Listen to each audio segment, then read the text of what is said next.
6:35 and we are live. Okay, council, everybody ready here?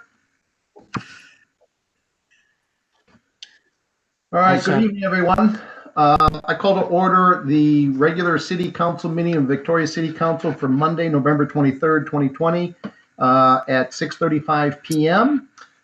First order of business is the Pledge of Allegiance. I pledge allegiance to the flag of the United States of America, and to the republic for which it stands, one nation, under God, indivisible, with liberty and justice for all. Hoorah! All right, we have a few announcements tonight. There'll be a closed session meeting of the City Council for the city manager's annual performance evaluation on Monday, December 14th at 4 p.m. There will also be a City Council workshop on December 14th at 5 p.m. to discuss the 2019-2020 strategic plan results and the stormwater utility rate study findings and recommendations. The City Council will consider adoption of the 2021 budget and levy at the December 14th council meeting. Additionally, a public hearing will be held at 6:30 p.m. on December 14th for the public to give input on the budget. As always, all meetings of the City Council are open to the public, and due to the ongoing pandemic, Council and all advisory board meetings will be held virtually through the end of the year. Please contact either City Clerk Cindy Patnode or City Manager Dana Harding for more information on how to participate in these meetings. And Dana, jump in if this is wrong, but I believe it's also posted with the packets for how people can dial in or call in, correct? That is correct, Mayor. All right, thank you, Dana. Other announcements, the Victoria Rec Center is closed per Governor Wall's most recent executive order. The Rec Center is planning to reopen on December 19th at 6 a.m. Also, to ensure the safety of our staff and our customers, City Hall is open by appointment only through the end of the year. Details and additional information are available on our city website or by calling the main line at City Hall. And we'd like to thank everyone for your ongoing patience as we learn to navigate through these unusual and difficult times together. Finally, on behalf of my colleagues on the City Council, we wish you and your family a wonderful Thanksgiving. And with that, Dana, is there any other last minute announcements?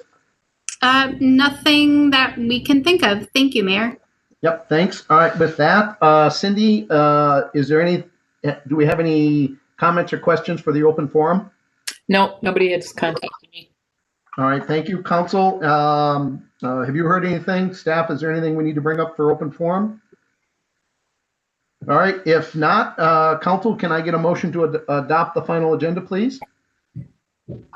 Motion to adopt the final agenda. Thank you. Second, please. Second. Judy. Was that you, Judy? Yes. Yeah, thank you. Discussion, any changes, council, staff? Hearing none, roll call vote. Deb? Aye. Thank you. Judy? Aye. Councilmember Gregory? Aye. Councilmember Vogt? Aye. I vote aye. Agenda is adopted. Next up is the consent agenda. Council, can I get a motion, please? I make a motion that we adopt the consent agenda. Thank you, Deb. Second, please. Todd Gregory, was that a second? Yes, sir. Yeah, thank you. Any changes? Anybody want to pull anything from the consent agenda? Council, staff? Hearing none, roll call vote. Deb? Aye. Thank you. Judy? Aye. Tom G? Aye. Tom V? Aye. I also vote aye. Consent agenda is unanimously adopted. Thank you, Council. With that, we have two items on the agenda tonight. The first one is item 6.1, the regular agenda, sketch plat review for Rolling Hills. Marty, I assume this is yours? This is mine, Mayor. Thank you. Mayor, members of the council, yes, as you noted, we have a sketch plat application for the Rolling Hills development. We also have, after staff's presentation, the developer team that is available to provide additional information or questions that are on the call. Just as some introductions, we have Patrick Rossi with Tradition Development, Dave Nash with Alliant Engineering, Dave Gestock, who is the property owner, Brent Hislop with Synergy Land Company representing the property owner, and Todd Stutz from Robert Thomas Homes. So that team will also be available to answer any questions or be part of that discussion. Can we add about 5 or 6 more people to the team? So just a reminder for the council, the sketch plat process, there are no approvals or actions needed to be taken at this meeting. The sketch plat process really is just to provide guidance to assist the applicant in any subsequent preliminary plat application. And just as an FYI, this was brought before the Planning Commission at their meeting last week. And as part of that meeting, property owners within 350 feet of the properties were notified and invited to participate in that meeting in lieu of a neighborhood meeting, since there are so few of them. And we did have one property owner, neighboring property owner, who provided written comment that was included in your packet. So with that, I'll provide an overview of the sketch plat, and then I'll allow the development team to add anything additional. So just some background on this property. The property that we are discussing is the 3 parcels here outlined in yellow, located west of County Road 11 and south of Marsh Lake Road and the Schmieg property. The proposal at the moment is for 231 total lots. There are 86 tradition single-family lots, 88 heritage single-family lots, and 57 manor villa lots. I will have a slide showing what the difference between those lots are in just a minute. The properties are approximately 112 acres, with about 88 of those acres being developable.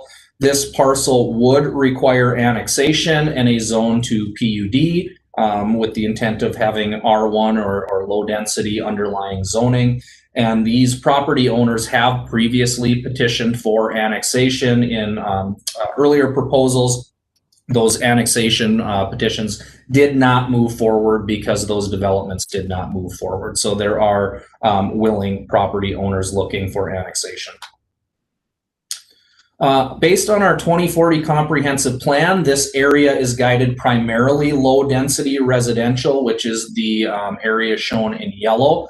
That is defined as 2.25 to 6 units per acre. There is a portion along County Road 11 that you'll see here in the orange that is guided as medium density residential, and that is defined as 6 to 12 units per acre.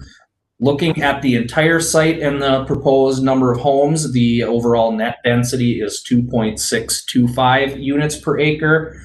If you are to break out the approximately 10 acres that are being proposed for villa product homes, you are seeing approximately 5.7 units per acre in that area, which gets very close to that medium density residential definition. So the current proposal, as I mentioned, calls for 2 different lot sizes for single family homes, as well as some lots for villa homes. You can see the lot area and lot width, depth, and setback information on this slide. Just as some comparison, you'll see what our base R1 zoning bulk regulations are below. So you can see, typical with any PUD request, they are requesting some reprieve to the bulk regulations in our R1 zoning standard. The single family homes, the lot widths, areas, setbacks, those sorts of things are very comparable to recent PUDs that have been approved. The manor villa homes do have some items that staff has noted in your background, and we'll talk about as we move on in the presentation. So this is a image of the concept plan currently. So you will see the 3 different home types are shown in different colors. The tradition lots, which are the little bit larger and wider lots, are in the tan color here. The heritage lots, which are a little bit smaller single family lots, are shown in the greenish blue, and the manor lots, being the villa lots, are shown in this reddish hue here. So from a planning and zoning perspective, a couple of items for consideration, and these items were also noted in your background packet. The single family lots are reduced from our R1 standards, but they do seem to be consistent with recent PUD developments that have been approved by the city. There are some recommendations from staff and the Planning Commission as well that we would like to see at least 8-foot side yard setbacks on all lots. The manor homes are proposed at 5 foot, which gets pretty narrow in between those homes. The others are at 7.5.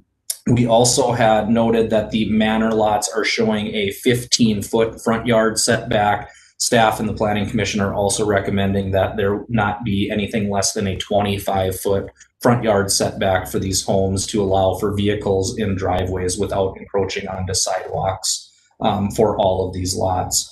The other recommendation that came from the Planning Commission last week is that some sort of buffer, whether that be berm, landscaping, or both, be put in place between the northern property edge where the homes are and the Schmieg property. So moving on to parks, there is in our comp plan a neighborhood park guided in this area. Our neighborhood parks are typically between 5 to 10 acres. The parkland calculation for what is currently proposed comes out to be about 9.5 acres of parkland dedication required. The applicant is showing a 5-acre park located along County Road 11, and then asking for consideration of some trail corridors and some payment in lieu of land for that remaining park dedication. Staff, engineering, Parks and Rec Committee, and the Planning Commission have all weighed in on the park proposal and do see it as a viable location for a active neighborhood park. Some recommendations that came out of those meetings is for some sort of berm, landscape, or fencing along County Road 11 for safety, noise, and aesthetics. The preference from the Parks Committee and the Planning Commission was for berm and landscaping. And then the Planning Commission has also requested that the developer explore the potential of swapping the park location and the clubhouse location just to see if that is feasible or not. Hey, Marty, let me interrupt real quick. I thought we already had the requirement for the berms, like along County Road 11, both for the park and the villa units north of those. Is that already a requirement? The berms, to my understanding, are only required by ordinance for the residential lots. I do not believe a berm is necessarily required for parkland. Got it. Thank you.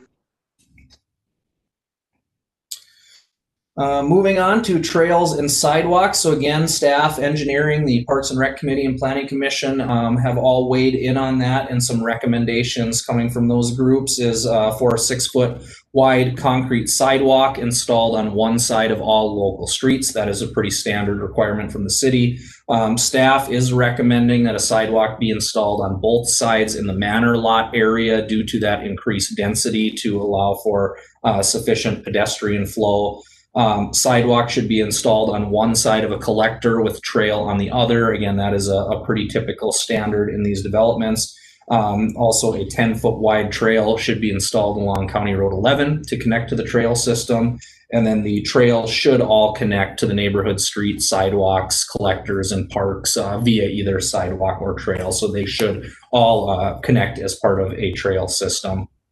The concept, which I will show on the next slide, depicts local trails in green areas in lieu of adjacent to the collector road. So you are seeing the red, which is in the outlaw areas and the trail corridor and connections connecting to streets and sidewalks here, but does not show that trail along the collector roadway.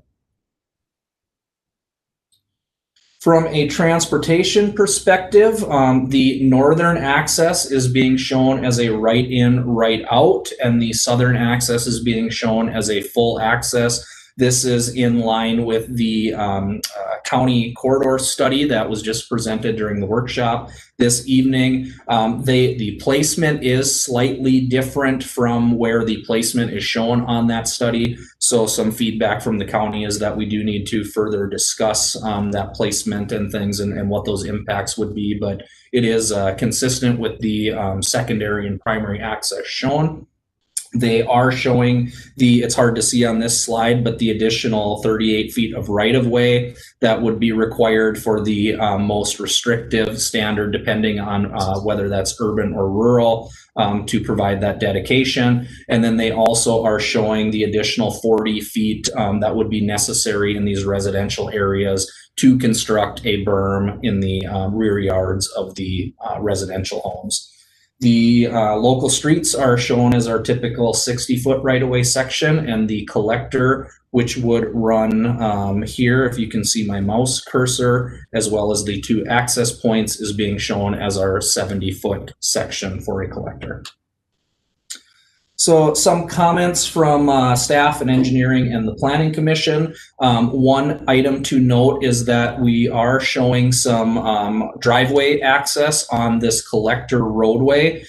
Typically a full collector would not have any driveway access, but based on traffic projections, staff is comfortable with the idea of this being a neighborhood collector, which there would be an allowance for driveways on one side of the road, which is being shown here. The Planning Commission did recommend that the developer explore having farther setbacks than the typical 25 to 30 in this area to further move those properties off the roadway. And then you'll see as this collector moves south, there are no driveway accesses as it moves into the Welter property.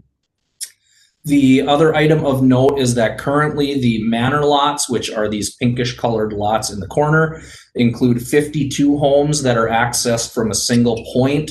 The state fire code allows a maximum of 30 homes to be accessed from a single access point. There is an exception to that when that connection will be potentially made in the future for development, but both staff and Planning Commission are want to consider that this is very unknown as to when the property to the north, or if the property to the north will develop, and do you end up with these 52 homes on a single access for quite some time. The Planning Commission also had some discussion about further exploring what the traffic impacts will look like on County Road 11. I think that much of that was studied in the county study, again, that was presented earlier today. So that information was provided to the Planning Commission after the meeting. And then in addition, the full access is being shown on the property line between the property to the north and the neighboring property. So the developer would need to coordinate with that neighboring property owner for this shared roadway. Site utilities, the sanitary sewer layout that's being shown is consistent with the comprehensive plan. That sewer may need to be oversized to serve future development around this area. There is a proposed location for a lift station that is being shown just to the south of that full access on the Welter property. Engineering staff is further reviewing that, and obviously that would also require coordination with the neighboring property owner to locate in that area. And then there also was a note that a site is needed for well number 5 to serve this area. Stormwater management must meet requirements of the Carver County Watershed Management Organization. This is in the Carver County WMO area.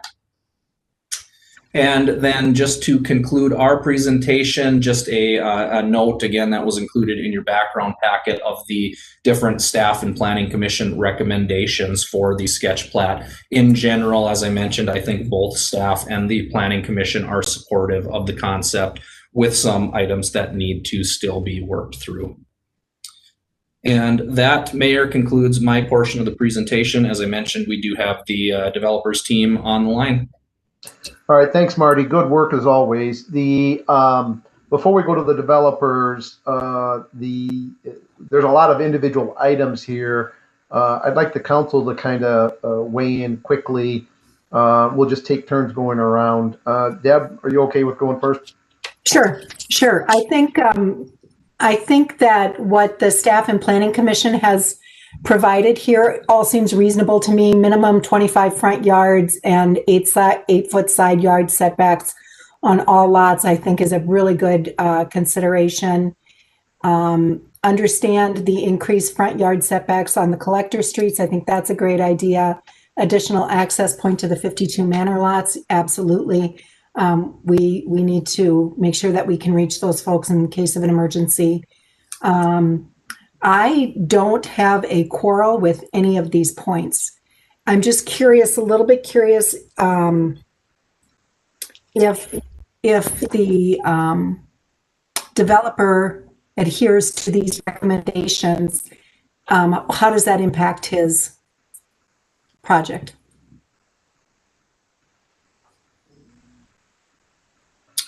Councilmember McMillan, Mayor, I would defer to the developers to answer that question. I think that's what Deb was trying to do. Is there one person that wants to speak for the developers here that's on the line?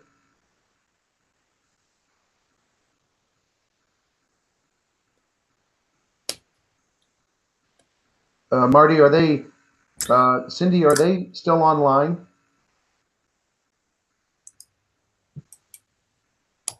I Mayor, can't tell. I think Alyssa would be able to let us know who's on.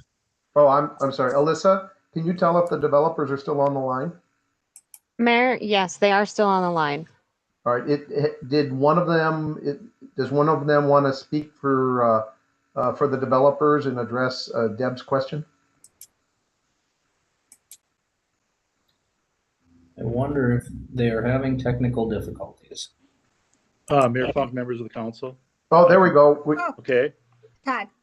Now we can hear you. Is this Todd Stutz? Yes, this is Todd Stutz. Yes, I'm here representing Robert Thomas Homes as well as Tradition Development. I'm part of the Tradition organization, which includes not only development but also home building. I'm the president of Robert Thomas Homes. It would be the primary builder that would be involved in this development.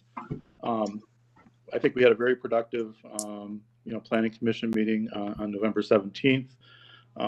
We definitely have listened to staff comments as well as the commission's comments. We think that they were very thoughtful. I think the majority of the comments that were made, I think that we can definitely live with and incorporate into our development. The one thing that was a lot of conversation with regards to was the Manor Home product, and and that perhaps was our failure in communicating at least the architectural component of that. We certainly weren't contemplating a 15-foot setback to the garage, but more of a 15-foot setback to the front porch.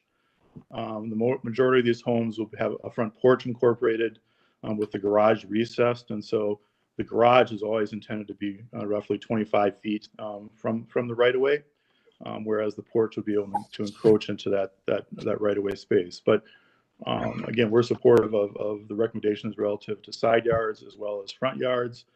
There will be some some lots lost as part of that, but we recognize those comments. The council members' comments regarding her items of concern is definitely something that that we'll take into consideration and incorporate into our development between now and the time that we return for preliminary plat. And again, we're very thankful for your comments, and we are very excited about being part of the Victoria community. So, all right, thank you, Todd. Appreciate it. No problem. Deb, any other follow-up questions, comments? No, we're excited to have you as part of the Victoria community as well. So I think that's all my comments, Mayor. All right, thanks, Deb. Judy? Yes, I did have a comment, and I'm glad to hear that these recommendations are easily worked with, because I did look up Robert Thomas Homes, and they're beautiful. So I'm excited about that coming to Victoria as well. One of the things that I kind of thought about when I was listening to the Park and Rec, and I was listening to the Planning Commission, and the problem that we're having with too many of the manor villas in that particular area because of the lack of two accesses. And then on the south side of that, where the park and the clubhouse are, it's separated with the collector road. And I kind of wondered, what if you flipped that and you didn't have a road between the clubhouse and the park, and it was a big unit on the north side And then you had your manor villas on the south side, and you'd have access on both sides of it. Would that be something that you could help? So that you could get more of the villas in? That question is for Todd, right? Yes. Yeah, Yeah. Mayor, council member. We have looked at whether, flipping the clubhouse with the park. Our initial thought was having the park most accessible for the public, given the fact that it's a Todd? public park. Todd? But that had some merits to it. We recognize that there, is a need to continue the buffer. I think driving down Victoria Drive or County Road 11, past Deer Run and down going south, I think that definitely is certainly an attribute of driving down that road and the experience, and to sort of incorporate that buffer and extend the buffer, the manor homes down the street. There are some connections that have to happen with the collector road that happens going north and south. And those connectors, those connections sort of create that space that we're showing as the park. And so we have analyzed sort of flipping both of them. And we still, it's our opinion that we think the park is best suited where it's at, versus causing this confusion between what's going to be a clubhouse amenity for the neighborhood versus what is a publicly accessible park. And having that park most accessible again for the public we felt that the merits of that justified the locations we're currently showing them. Okay, Todd, the question that I had though is not just flipping the clubhouse and the park on the south side of the property. I'm talking about that whole section going to the north side of the property and taking all the manor lots and moving them down where the clubhouse and park are. So then that way you've got two roads. Yeah, one of the challenges we are faced with is since the north-south road and that segment of it is considered a city collector road. Presently, the staff is not supporting any direct driveways onto that collector road segment. And then again, dimensionally, it sort of becomes a challenge if you have to have a street and then another street to access, those manor homes from. And we definitely looked at doing that, but again, the restriction on driveway access on the north-south city collector road segment limits our ability to develop that property. Councilor, does that answer your question?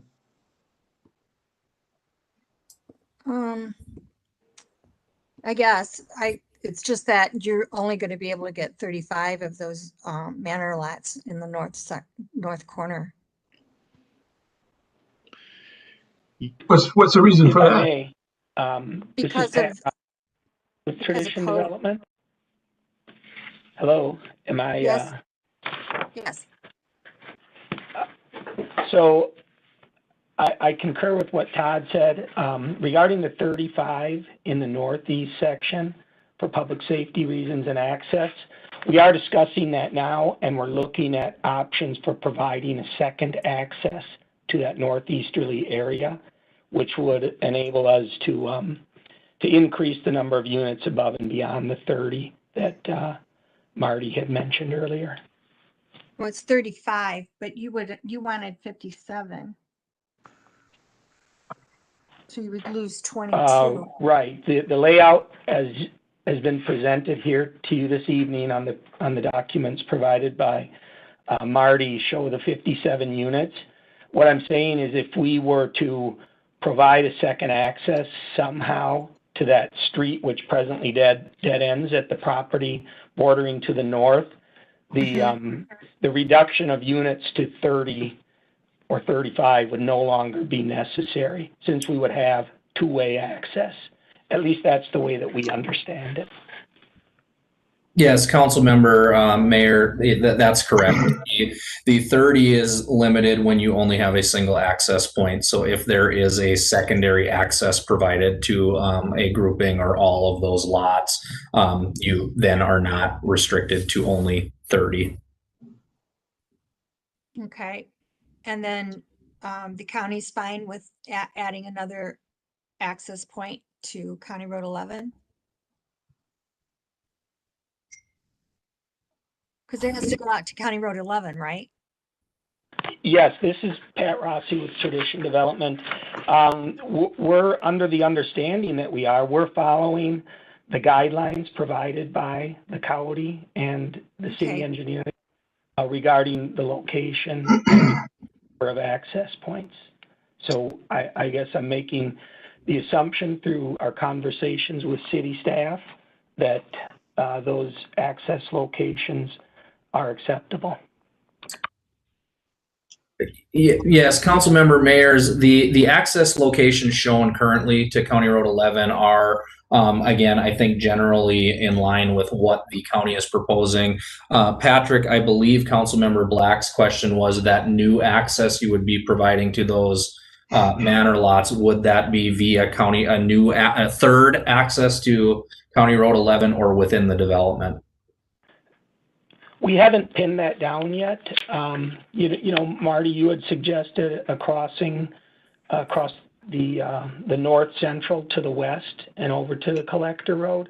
We are also looking at some alternatives to the east and possibly a temporary out to the county road for emergency purposes only. Would that be allowed? We would have to have that conversation with the county. Yeah. Okay. Judy, is that any other questions? Yeah, I was just, the only thing was is I thought if they could flip it, it would appease a lot of different opinions coming from the Schmied farm, because we know they have no plans of selling, and going to the west, I'm pretty sure that the Hunt Club isn't in any hurry to sell either. So we can't say that that's going to be happening anytime soon. So we have to, when we do this, we're going to have to figure that this is the way it's going to be for a long time. That's my opinion. Thanks, Judy. Anything else? No, that's it. Before we move to the next council member, Todd and Patrick, for the record, could you guys introduce yourselves and your positions? I didn't ask that before, and I think we need to put that into the record. So Todd, would you please go first? Yeah, Mayor, members of the council. I'm Todd Stutz. I'm president of Robert Thomas Homes. Thank you, Todd. Robert? This is Patrick Rossi. Oh, Patrick. I'm sorry, Patrick, not Robert. That's all right. With Tradition Development, and I'm a project manager for Tradition Development, and happy to be online with you now. Apologize that my line was muted there earlier. Yep, not a problem. With that, the Councilmember Gregory. Thank you. Just a question and a comment. With the heritage homes, I agree that creating the 25-foot setback is going to help. But going past those lots, coming into the development, going past those lots, those homes, lots 36 through 7, they're still going to need to back out onto that road, and it is somewhat of a collector road. And I'm concerned about the amount of traffic that road is going to handle with those cars backing out there. And in your considerations from the Planning Commission, it does say we'll consider a road between lot 51 and 52. That seems to make sense to create that loop, and it would also minimize some of the hazards from people backing out onto that road. Making that connection through 51 and 52, is that a possibility? Counselor, we'll look into that. I think initially here, when we've looked at this, there appears to be quite a lot of topography from the west side of lot 52, let's say, to the east side. So it's a pretty short distance to travel there. We'll look into it, but I can't say for sure at this time if the grade and elevations would work out there for that connection. Okay, fine.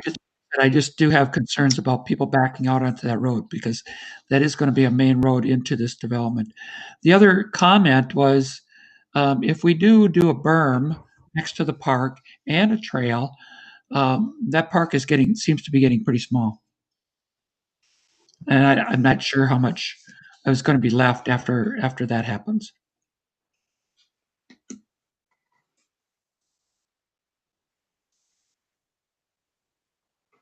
Yeah, Councilmember Gregory, your comment is that already been factored into this drawing, or does that berm and trail take up more of that green park space? Is that Right.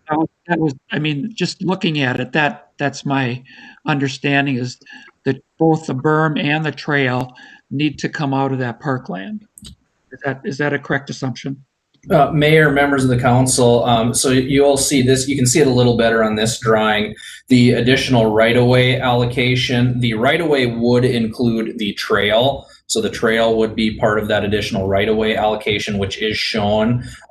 Typically, as I mentioned, we are looking for about 40 feet to do a proper berm, earthen berm, which is shown on these residential properties to the north. You'll see that is not shown on the park. So you are correct, Councilmember Gregory, that if everything stayed the same and we were to ask for 40 feet of that to be a berm constructed not within the county's right of way, it would take up some of the additional parkland along that area.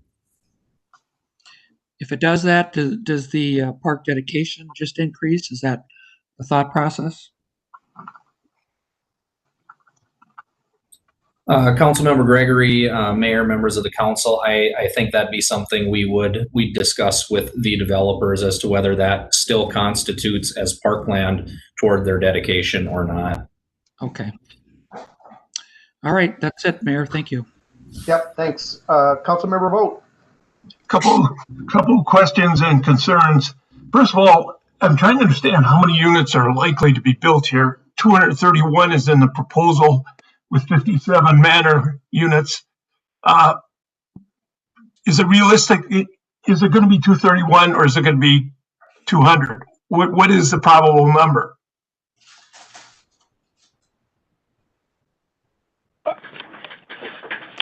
This is Pat Rossi with Tradition Development.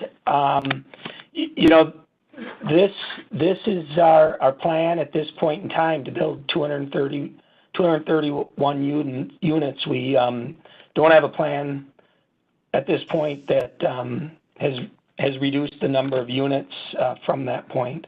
We think that the site accommodates the 231 units shown on this plan fairly well. Good. I'd like to see the 231 units built because the premise of this whole development was to change up what we're doing as we develop south and to get some higher density and more affordability, and that's what I'm presuming the manor villas would do. So I'm all for the more manor villas, the better. The point is, if you build 231 units and assume there's 3 people in each unit, I don't know what the right assumption is, but that's 700 people in the neighborhood, and they're looking for a park. 700 people are looking for a park. So I would never, that park is not big enough to begin with, and the idea that we would shrink it is not, to me, would be abhorrent. That park should not be any smaller than it is right now. If anything, it should be a little bit bigger. So in terms of if we want a berm, that might be out of the question, but we'd have to have a lot of trees. And I just restate again, the park would be very, very important because you've got so many people in a small area. And so it'll be an important place to meet between the clubhouse and the park. And that's the one thing that strikes me here is not to meddle with. To change things around is fine, but if you have to make the park smaller, that's a no-no. And the idea that the Schmiegs, who are good people, are putting out comments that we should have a berm on the northern side of this development to separate from their pasture.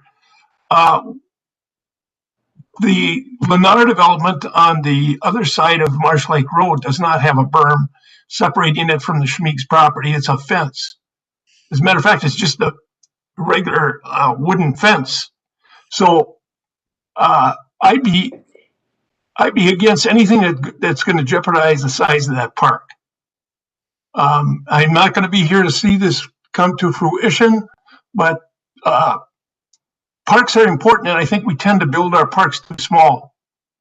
And as the neighborhood matures, nobody uses them. So I think we need to keep this viable. I like the whole concept, and I'm glad that this development is being put together the way it is. So I agree with everything the Planning Commission said, and hopefully this will move ahead. That's it. Thank you. I only have one comment, and that is I like everything that the staff and the Planning Commission did for the recommendations, the larger setbacks, and I agree with the comments. The one thing I don't agree with is to Councilmember Vogt's point, a berm on the northern edge. I absolutely think we have to have a berm along County Road 11, including the park area. But we don't want to shrink the park to an unusable size. But I don't understand the need for a berm between the northern edge of this property and the Schmieg's when I know that we had this discussion before, I don't know, a couple of years ago, and we went with a split rail fence to separate the properties. And I think that's a more appropriate kind of separation. Judy, hang on, we'll give you a chance to respond. So I just don't, I don't see the benefit of a berm here, where I do see the benefit of a berm along County Road 11 to separate that heavy traffic area from the play area. But I do believe that the staff should look and work with the developer to find a way to make sure the berm's there on 11, but also make sure that the park is usable. And I'm not sure, I don't want to direct or suggest a change, but I think it's something that needs to be considered before this gets further along. That's the only issue I see at this point. Judy, you were waving your hand. You wanted to add? Yeah, the reason that they wanted a berm at the north side of the property is because on this end of the farm is where the cows are, and they have electric fences there. On the other side, when they put the split rail, that was cornfield. So it was for safety. We don't want people getting electrocuted. I don't think they get electrocuted, but we don't want them getting shocked, is what you're saying. Right. And that was the reason, was because on this end is where the cows are. And what they have up is electric fencing for the cows. So it's a little bit, you're comparing apples and oranges here. Mr. Mayor, Yeah, go Judy, ahead. it can be a fence that's a solid fence, can be 6 feet high and solid so that you can't stick your hand through it. That has the same effect. And you could put the electric fence on the other side so the cows stay away from it. And again, it's a fence. It's not a berm. Okay. Right, and I would agree with that. And a fence is far less expensive than having to build a berm. And a berm is something that somebody can just walk up and over anyways. The fence is actually going to create a physical barrier between the wires. Of course, the other side of the coin is, assuming a fence was put in, somebody could always walk down to where the fence ends and walk around it anyways, right? We're never going to stop that kind of behavior. So with that, I think we've hit on that point. Let me open up to the council, developers. Let's start with the council first. Council, any further comments or questions? Did Deb? Hearing none. Developers, any further comments or questions? Mayor and Council, Pat Rossi again with Tradition Development. Having not done a development in Victoria before, just wanted to tell you a little bit about who we are at Tradition Development. And we're part of a group of family-owned companies within the Tradition Companies realm. And many of our companies are involved with development and home building. And our founding company is Anabec Construction. That's a 120-year-old heavy civil construction firm. We're unique in the fact that after we gain approvals for our projects, our grading work and our site utilities are built by our partner company here within the business line at Anabec Construction.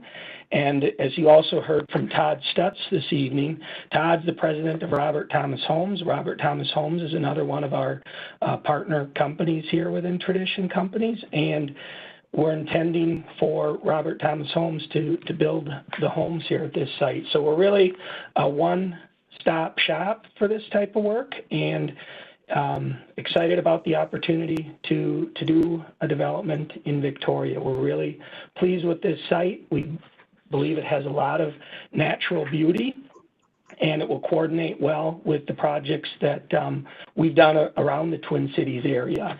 And we'll just indicate, if you're interested, if you haven't gotten out to see any of our projects yet, the most nearby one to the city of Victoria is at the Harvest down in Chaska, just about 3 miles to the south. And it's right to the north of Big Woods Boulevard or County Road 44 and on the east side of 212. So would welcome you to take a tour of that site if you're interested. All right, thank you, Patrick. We look forward to having you join our community. It's a wonderful place to be. With that, Marty, any final comments from you? Dana, any final comments from you? Just one point of clarification, Mayor, members of the council. The Planning Commission did not necessarily recommend berm, on the northern property. They were rather recommending some sort of buffer, whether that be landscaping, a fence, berm, etc. So just a point of clarification, and that's all from staff. All right, thanks, Marty. Dana, anything? Nothing else, Mayor. Thank you. All right, if there's no other further discussion, then we can move on to the next agenda item. Thank you, everyone. The next item was, I imagine this will be a pretty short discussion. Item 6.2, discuss special election for open council seat for next year. I think everybody knows there's no that when Deb takes over as mayor in January, my understanding of the law is the new council will be able to fill her remaining 2 years by appointment, or they could always choose, if they so decide, to do a special election to fill the open council seat. And I wanted to just give the public and to give soon-to-be mayor Deb a chance to see if she's got any thoughts that she wants to share with the public. I believe the public has an interest in the possible choices. And with that, Deb, let me turn it over to you, because it's only you and Judy that'll be here in January. Do you have any thoughts, anything that you're willing to share, or you'd like to let the people of Victoria know in terms of filling the open council seat that will be open after you get sworn in January? Oh, well, I think at that point in time, we'll be advised as to what our options are. I certainly would encourage anybody who might have some interest in serving on the city council and let them know that it is indeed a great job, and we would love to welcome you. And please just stay in touch and understand what the options are if you are interested in filling that seat. All right, so at this point, you haven't, you don't have anybody in mind necessarily to appoint. You want to open it up and have people reach out to you if they're interested? I think at that point in time, we'll understand what our options are. I guess having never been in the position to fill a council seat before, I would assume it's a little bit like appointing commissioners. When we appoint commissioners, we take applications from folks who are interested and then kind of sort through them at that point. All right, so you'll have more information then for people in January? Yes. Okay, super. Anything else to add? Otherwise, I wanted to get this out in front of the public. If the public doesn't know that seat will be open in January, And Bob, correct me if I'm wrong, but the statute says when there's less than 2 years to go in the term, the new council can appoint to fill that. They could always choose to do a special election if they wanted. And again, as I understand the law, let's assume for the moment that the council votes 2-2. That's one of the rare cases in a statutory B city where the mayor would cast a deciding vote to fill an open council seat vacancy. And I think that's a summary of how the law, the statute reads today. Bob, is that accurate? Yeah, Mayor and council members, Mayor, I think that's basically right. I guess the one nuance I would add to that is that the statute does contemplate that when there is a council vacancy, the first step is to make an appointment. And so I don't want to leave people with the impression, and I appreciate the council member, Mayor-elect McMillan, you're right, that there'll be a more thorough staff report, I presume, when the vacancy occurs, likely in January, and giving you options. So I don't want to sort of ruin the build up to that, a more complete bit of input from staff. But anyway, it is required that the council will make an appointment to fill the vacancy. And then, Mayor, you're right. Frankly, the statute is not, as many statutes aren't written perfectly, but I agree with what you said, which is that to the extent the vacant seat has less than 2 years remaining in it, there will be an election to make. I should use that word carefully, that there will be a decision to make by the next council about whether to fill by appointment only or to temporarily fill by appointment and then hold a special election. That is a decision that will need to be made. Were there to be longer than 2 years remaining in that vacant seat, we would have to hold a special election, but we don't have, the next council has a choice to make about that. Got it. So basically, I described it correctly. Yes, Mayor, you did. Got it. All right, thank you. Deb, any final thoughts? Nothing from me, Mayor. All right, thank you. With that, a roundtable. Again, council, this is for anything that the council wants to direct staff to look into. Council, does anybody have any topics that they want the staff to spend time on? Going once, twice, hearing nothing. With that, we'll move on to reports. Bob, since I caught you last time unawares, I'm speaking just to hear my own voice to give you a chance to get your thoughts together, and now I'll ask you for your report. Mayor, council, thank you. I'm not unawares, but I don't have anything more to report than last time. I'm just prepared to tell you that. I have nothing to report. All right, thanks, Bob. Dana? Nothing from staff, Mayor. Thank you. Yep. Deb? Nothing from me, Mayor. Judy? Nothing. I just wanted to tell everybody happy Thanksgiving. All right, thank you. Tom Gregory? No report. Thank you. Tom Vogt? No report. All right, I don't have anything either. With that, council, before I ask for a motion to adjourn, on behalf of the council, again, I'd like to emphasize on behalf of the council and the staff and the city, to everybody, please be safe, have a wonderful and enjoyable Thanksgiving, and we'll see you guys in December 14th. Dana, is that the next one? That's correct, Mayor. Yep, thank you. With that, council, I'll ask for a motion to adjourn, please. I'll make a motion that we adjourn. Thank you, Deb. Second, please. I'll Second motion. We'll give the second to Councilmember Vogt. Roll call vote. Deb? Aye. Judy? Aye. Tom G? Aye. Tom V? Aye. I also vote aye. Ladies and gentlemen, good night. We are adjourned. Night. Good night. Good night. Thanks, Thank- everyone. Yep, thank